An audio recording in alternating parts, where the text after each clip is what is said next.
नमस्कार, मी Pratibha Kale, tarot reader and tarot coach. आज आपण बघणार आहोत की टॅरो म्हणजे नक्की काय. बऱ्याच वेळा तुम्ही रील्स बघता, रील्समध्ये टॅरो रीडिंग जे झालेलं असतं ते तुम्हाला असं वाटतं की तुमच्याच आयुष्याच्या काही गोष्टी सांगितलेल्या आहेत त्याच्यामध्ये आणि खूप तंतोतंत जुळतात तुमच्या आयुष्याशी. कारण तुमची एनर्जी आणि युनिव्हर्सची एनर्जी तिथे कुठेतरी मॅच झालेली असते. रीडिंग युनिव्हर्सल असतील किंवा जनरिक केलेली असतील तरी तुमची ऊर्जा त्या कार्ड्स बरोबर किंवा त्या टॅरो रीडरच्या एनर्जी बरोबर मॅच होते आणि टॅरो रीडर जे तुम्हाला सांगतात ते तुम्हाला असं वाटतं हे माझ्याच आयुष्यातल्या गोष्टी टॅरो रीडर सांगत आहे. तर हे घडतं कसं, तर चला बघू आपण.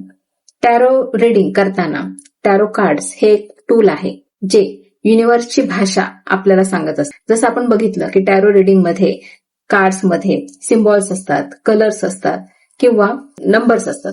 आता हे नंबर्स, कलर्स आणि सिम्बॉल्स काही ना काही अर्थ असतो त्याच्यामध्ये किंवा काही ना काहीतरी गूढ ज्ञान सांगत असतात आपल्याला. जसं आपण बघतो की एखाद्या प्रश्नाचं उत्तर मला विचारायचं असेल युनिव्हर्सला आणि मी विचारलं तर कदाचित युनिव्हर्सने उत्तर दिलेलं पण असतं, पण आपल्याला ते कळत नाही कारण आपल्याला युनिव्हर्सची भाषाच माहित नसते. पण हे अतिशय सोप्या पद्धतीने कार्डच्या माध्यमातून आपण जाणून घेऊ शकतो. कारण जेव्हा तुम्ही एखादा प्रश्न विचारता तेव्हा तुमची एनर्जी कार्ड्स बरोबर मॅच करून आपण युनिव्हर्सशी कनेक्ट करून युनिव्हर्सकडून तुमच्या प्रश्नांची उत्तरं घेतो व त्यावेळेस युनिव्हर्सने दिलेली प्रश्नांची उत्तरं तुम्हाला कार्डच्या माध्यमातून एकदम इझिली वाचता येतात आणि त्यामुळे तुम्हाला असं वाटतं की हे सगळं माझ्याच आयुष्याचं मला समोर दिसतंय किंवा मला सांगण्यात येतंय.